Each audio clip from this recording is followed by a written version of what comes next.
Did you know that in the year 1940 was when women started wearing pants? That was the year women incorporated pants or trousers into women's clothing.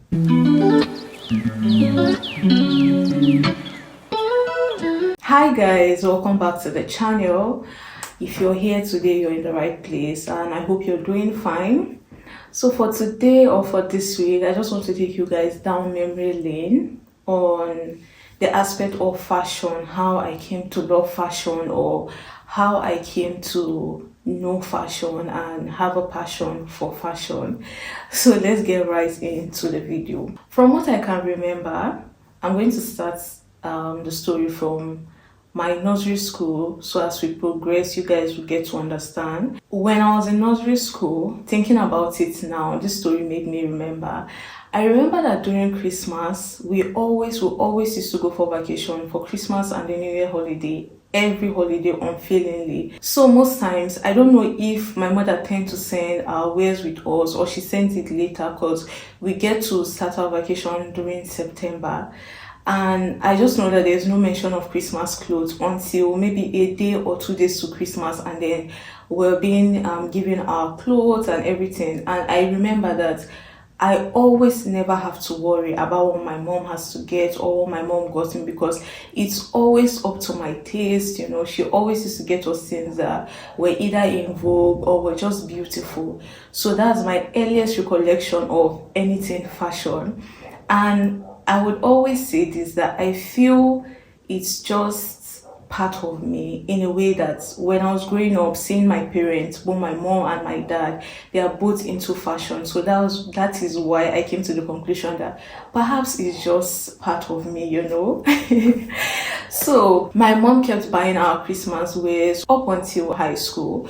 So from nursery school, I went to primary school, and in primary school, our school happens to give us uniforms. We don't sew them ourselves, so I just happened to get a uniform that was so short and fitted. I remember my mom would always complain about the length, because she kept at it that we had to go buy more uniforms for myself, and she requested for a longer length. So I would wear the short ones usually on Fridays or Thursdays and Fridays, or whenever I decide to wear it. So my uniforms from primary school have always been fitted, and I've always had the smallest stature.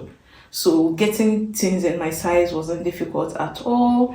Then from primary school, I went until junior secondary school.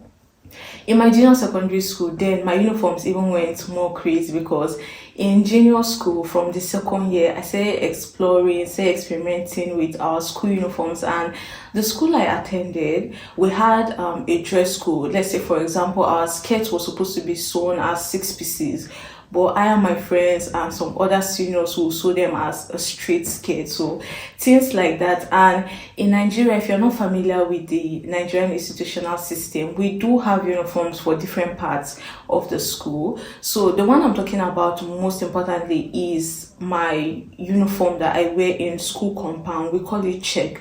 If you're from Nigeria, you understand what I'm saying. We normally used to mix, like the top part is check, a navy blue check, so the down part will be plain navy blue. I and my friends used to get some material from the check and add it to the pure navy blue skirt. Our styles were just so crazy. It wasn't in accordance with the school regulations, but who cares? We normally used to wear it for night prep, or when we were so sure that there are no teachers, or our principal is not in school and not on school campus. I've always been rebellious in that aspect. And then it got to a point, I think in my last year of junior school, our school uniform is light sky blue, I think. Yeah, sky blue. Normally I would go get the material myself, and I had my own tailor who was doing everything or customizing them to what I wanted. My mom didn't even get to see them. So I just did what I wanted. And I remember taking a material to him, and because of course he's conversant with what I would always wear, so I think he brought to my notice that it seems the material is a bit darker than I would always bring. And by then it was already too late. I had spent money on buying the material, and I had few days before school. Usually in in my junior and high school, I never resume on resumption day. I always resume a week after. So I had no chance, or I had no time to actually change the material and do everything. So I was just like, I'll just take my risks, and I did it. And then I even had to make it for I and my brother. He was not in the same place with me, so I needed to make it for him, because we were going to meet, I think, a day or few hours before we go to school, because our school, where I was, where he was, and our school are 3 different states, and they are very far from each other. So I went ahead, I sewed the uniform, and then when I got back home, I noticed that that particular color and my remaining school uniforms are not the same. Like, it was very, very abstract, but it was too late, isn't it? Anyways, I took it to school, and I think it took a while before I started wearing the uniform. I think, yeah, it took a while before I had started wearing the uniform. And from the moment I started wearing the school uniform, I was the only different person in the whole school. The whole school, I was the only person with a different colored uniform. And I remember our disciplinary teacher, he would always come to me and tell me that I'm not allowed to wear the school uniform. And I'll always hide under the disguise, because by the time I had gone home and I've seen the difference, I knew it was going to be a problem. But I guess it was the stubborn me. So he would always tell me or warn me that I shouldn't wear the school uniform because it's not in accordance to the school's rules and regulation. And my excuse every time would be, my school, if you're in Nigeria, I was schooling in Plateau State, and then I was living in Taraba State, and they are very, very far from each other. So he knows that it's impossible for me, and I'll always tell him that I don't have any other school uniform. And then my excuse was that it was too far, and he understood the distance. So it's impossible for me to get a school uniform to where I was. So every time, time to time, he will always stop me. There's even a day he threatened me so serious. And I just had to tell him, like, there's nothing I could do. I was just, and he let me. And for the whole term, guys, I wore that school uniform. My brother wore his just once, and that was it. He also gave it to someone else. The person also wore it once, and that was it, but I was the only person. And thinking about this story now, it's just so funny, because I don't know where I got the audacity from. But anyways, my school uniforms have always been super, super, like, fitted. The fitting, the styling, the length, everything has always been to my taste. Anyways, I now moved on to high school. I changed school in high school. So this is my new high school. We had moved to a different location, because growing up we moved a lot. We had moved to a different location, and I knew no one in the state. I knew no one in our area. It was time for us to go to school, and the day we went to the school to get the uniforms, have the exams and the rest, the school had given my mom a style that students are expected to sew. And I told my mom that I just cannot sew the way the school wants me to. I already know how school operates. I'm going to sew the way I want to, and it's not going to be a problem, because I wasn't actually going to be so far or deviate from the style. Just let it be me. My mom said no. And guys, I'm telling you, I knew no one. I didn't even have a tailor, because my tailor was in a different state entirely, so he was out of the question. I didn't have any means, and my mom forced me. She said it's the first time, the rules and regulation, blah blah blah blah blah. And I really, really wanted to do it my own way, because if I go ahead with my mom's option, that newcomer will scream so much on me, And just for that, I really, really hated the fact that everyone was going to know that I was a new student, and I just could not have my way that time. So I had to succumb, and I will never forget, I was so angry. Up until the day they went to drop us in school, I was so upset with my mom. I went to school, and of course, my uniform is not the same as my classmates. My classmates had better school uniform. Like, they were sewing what they wanted to their own taste, and I was just there, guys. Those were the longest 3 months of my life, because I just kept feeling out of touch. Guys, it was such a torment. And then I went back home after the first time, the second term, and now started doing everything I wanted. Now let's go back home, because all these junior school, high school were all boarding school, so I wasn't at home. Then when I was home growing up, we once stayed in an estate, and one of our neighbors, she was, I think, probably 7 or more years older than me, and each time because when I'm going wherever I'm going to, I needed to pass their house. It's just like I said, an estate, so different houses, and then we have roads in the estate and the rest. So I needed to always pass their house wherever I was going to, and sometimes when I'm passing, she will always compliment me on my dressing, and she always used to compliment me on how I mix colors, not even more of the dressing. She will always ask me, how do you used to do it? And I was just smile because I actually didn't know how I used to do it. I just know if I wanted to dress in white and black, I would dress in white and black up until my earrings, my jewelries. Like, I don't know, it just so happened. And all this while, this was someone that I always used to look up to. She knew how to dress as well. So anytime she was passing, their house was by this side, our house was by this side. So she would always pass to this other side, while me, my own journey was to this side. So if she's going to school, okay, mostly to school, she would always pass my house. And then me, when I'm going to different places, I'll always pass this place. So anytime she's passing her house, I'll always just be admiring her and be saying in my mind, like, I want to dress like this. So that happened. She was one of the few people who started making me understand that, okay, maybe there's something going on here. And then my dad was someone who always got me jewelries. And if you're from the northern part of Nigeria, we have this, I know it's popular, but it's like a tradition. Our jewelries most times comes with a necklace, earrings, bracelets, and rings. So my dad loves to get sets like that for me, and he also introduced me to bangles. I would say he introduced me, because if he never bought them, I don't know if I would have gravitated towards them. So he will always buy me bangles, and he always buys them in bulk. And bangles is also part of the Nigerian northern culture. So sometimes I would pack these bangles from here, guys, up to this place, almost arm's length, and when I'm walking, it would just be making noise. And my mom always complained, but I loved it, and that was what mattered. And I also now stay loving jewelries. I think I reduced, not even I think, I have reduced so much that only people who know me growing up will understand what I mean by I have changed. There's never a time you won't see me with earrings, and the earrings I used to wear of them would be those long, very uniquely shaped. It would be touching me here, necklace, my bangles.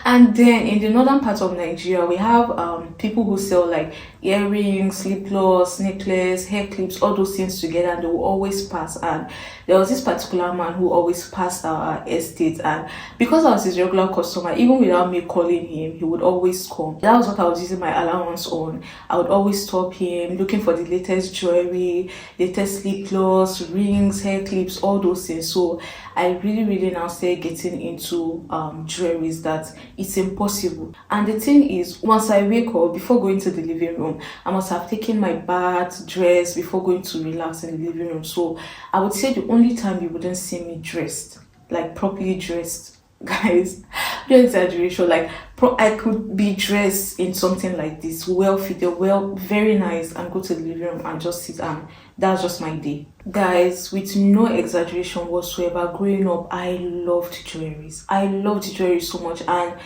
it just so happened that my dad, thinking about it, I never requested for any of those things because I didn't even know they existed as of then, and I was so little. So I would say I was privileged that my dad got me all of these things, which got me to dig more into what that thing was and got to like them for myself. And growing up, my dad will always get me nighties. He was one who introduced me to nightgown culture, that I would not wear any other normal clothes in the house when it's time to sleep, if not my nightie. And the nighties he would get, sometimes it was my dad who introduced me to Victoria's Secret, and he would also get me nighties from Victoria's Secret, and they were so cute, very beautiful. I would always take them to boarding house sometimes, and it's just so beautiful, and it just made it so natural for me to incorporate it into my day-to-day life. And then I really love jewelries, guys, especially bangles especially, because then when I was growing up, or till now, I don't know about now honestly, but then it used to be so heavy, like on our culture, the bangles. Every girl was wearing bangles, but it was mostly prevalent with the Muslims in the north, other than the Christians. But I used to be a fan and I used to have lots, like, guys. Then I would even buy earrings in different colors, unlimited. So the day I'm wearing yellow, I'll have yellow earrings. The day I'm wearing pink, I'll wear pink earrings. And then time progressed as well. In our house, my mom doesn't let me, once it's 12 p.m., she doesn't let me leave my room with my nightie or my hairnet, no matter what the situation is. Even if it's to come out to drink water, no matter what it is, she would always say, as a woman, you should not come out after 12 in your nightwear or your hairnet. You should leave all of that and come properly dressed. And growing up as well, we have this wrapper, the Ankara. If you're not familiar with it, it's also called Ankara. We do tie it in place of towel. My parents dislike me doing that, especially my dad. My mom will not let me tie the wrapper around the house for any reason. And of course, we have the native attire, which is the Ankara we use, and it's very, very common in the northern parts of Nigeria. Growing up, I was never a fan of it. I was just not into it. So the few times I had it, I didn't even know how to tie a wrapper. It would always be my dad that would tell me, before you tie your wrapper, let there be a little space or gap between your legs, so when you're walking it's not restricting you and making that noise. Because sometimes I'll be walking and I'll be struggling to walk. So my dad also opened my eyes to that. And I would say, really, growing up, down to wristwatches, my dad will always get them for me. Wristwatches, innerwears, jewelries, perfumes, body spray, just all, the whole self-care for women, all the whole things women and girls will like. Don't worry, my dad was the one who fully introduced me to them, not even my mom. So time went on. My mom would always buy our Christmas clothes up until, I think, my high school. So from my high school, they now started giving us our own money to go shop for ourselves. And growing up, guys, I spent all my allowance on ice cream and clothes. You see, ice cream and clothes. When I mean clothes, I mean jewelry included, shoes and all those things. I was so crazy that the only thing I was using my allowance for then was just clothes. And there was this running joke in my family that they would always say, after my dad, I'm the next person with the most insane amount of clothes in our house. And my mom would just not understand why I needed so many things.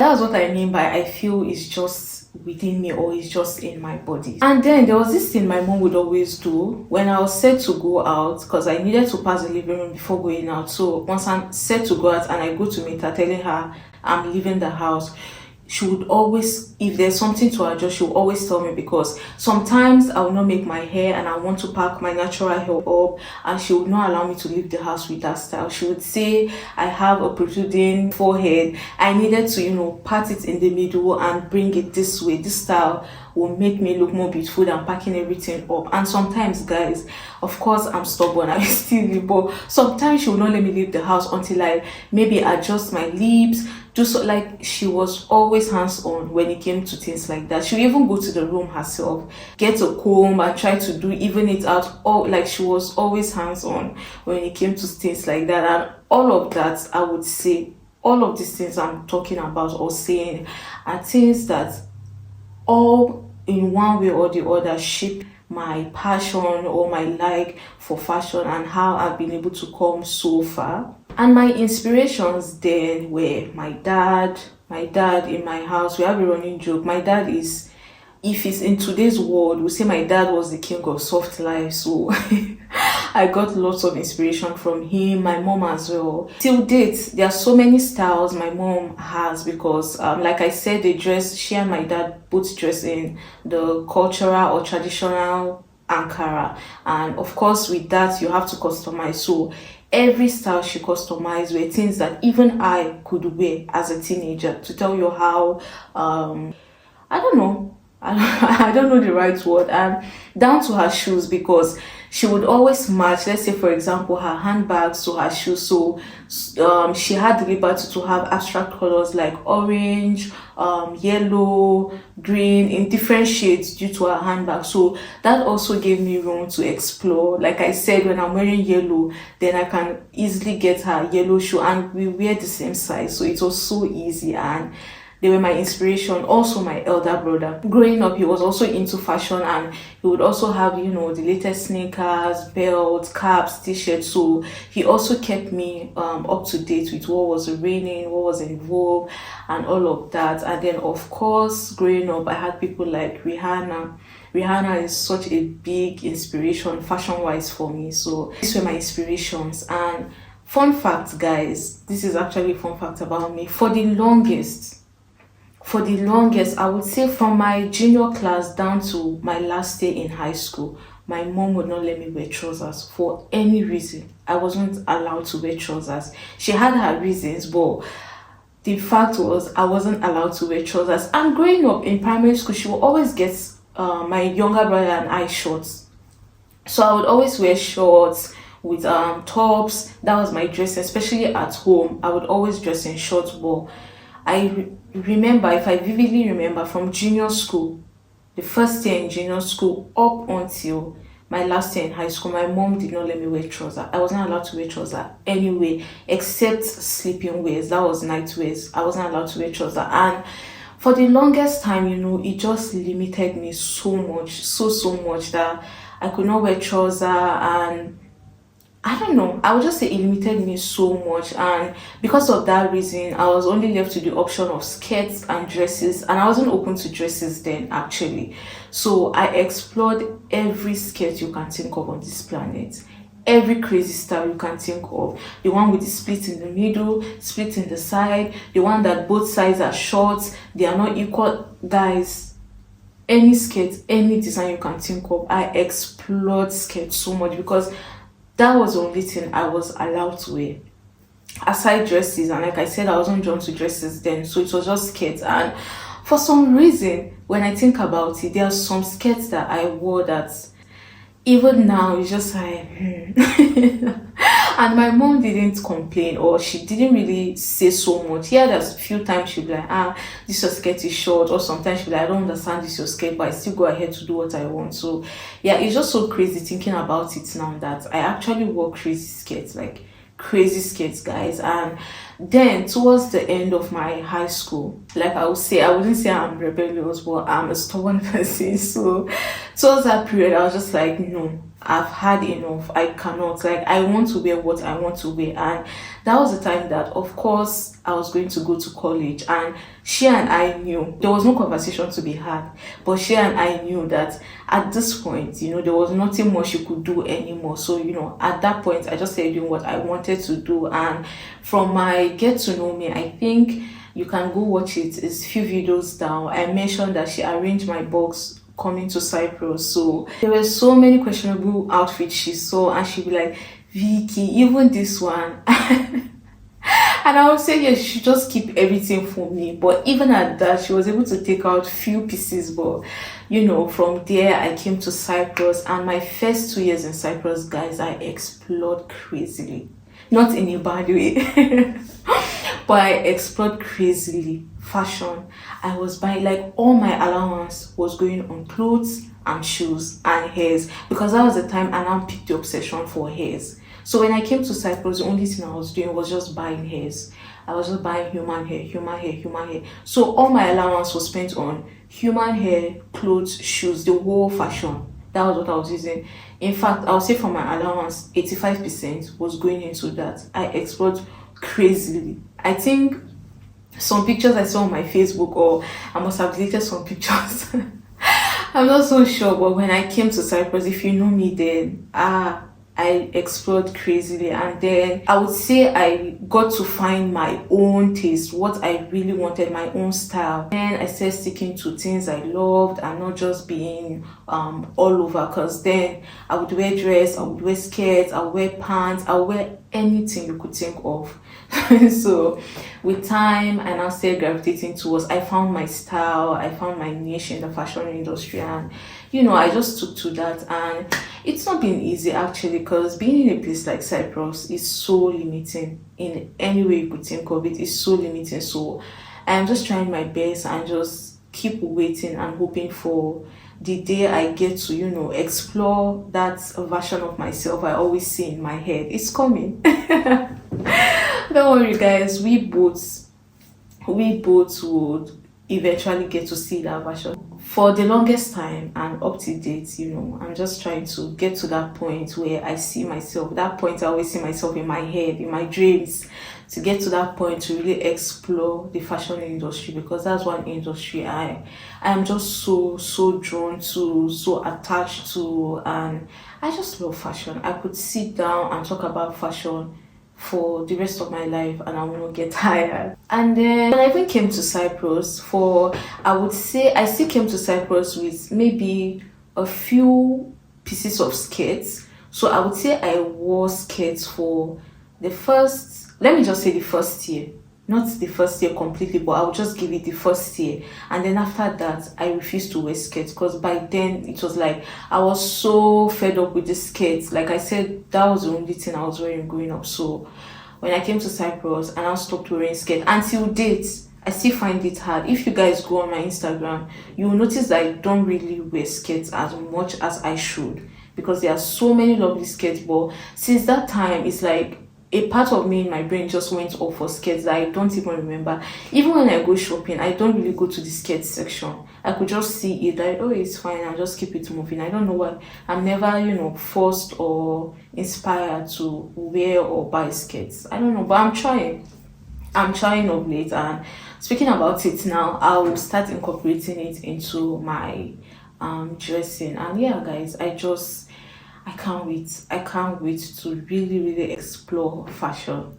I haven't started. I am very aware that I haven't started yet. So everything I'm doing today is just, everything I can do to propel me to that aspect of my life where I really want to explore fashion. And I would say for me, I want to be a fashion icon, honestly, a fashion inspiration. Because growing up, I loved Rihanna so much. She was a fashion inspiration to a lot of people, me especially. I can speak for myself. And then, sometimes my younger brother will always tell me, oh, Rihanna is playing on the TV now, you should go, or this is the latest in Rihanna. But even when she started her red hair, when she started releasing Oh Nana, Man Down, all of those, like, I really, this is my dream. I don't know how else to explain it. So guys, fashion this. Along the way, I got inspired to dive into the history of fashion, and I want to share that with you guys. So that is what even brought about this whole story. So next week, if you're interested in fashion like me, if you're an enthusiast in fashion, anything fashion, it doesn't matter, join me next week as we dive into the history of fashion. I'm going to be talking, or I'm going to be telling you guys things that have happened, basically the history of fashion, how we came about different things, how fashion evolved from one decade to another decade. So guys, make sure you join me next week. Don't miss next week's video.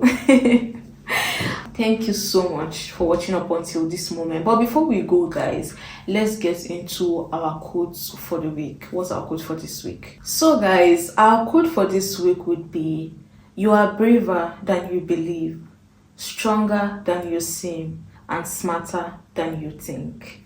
And then our next quote for this week would be so good that they can't ignore you. I hope you take this as a source of encouragement or inspiration, that just try, be so good that they can't ignore you. Like, forget about not getting your accolades or getting your flowers right now. Just keep going at it, perfect it, get so good, and you see how the world will come to you. And yeah, guys, don't forget to like, share, subscribe, and I'll see you next week. Bye bye.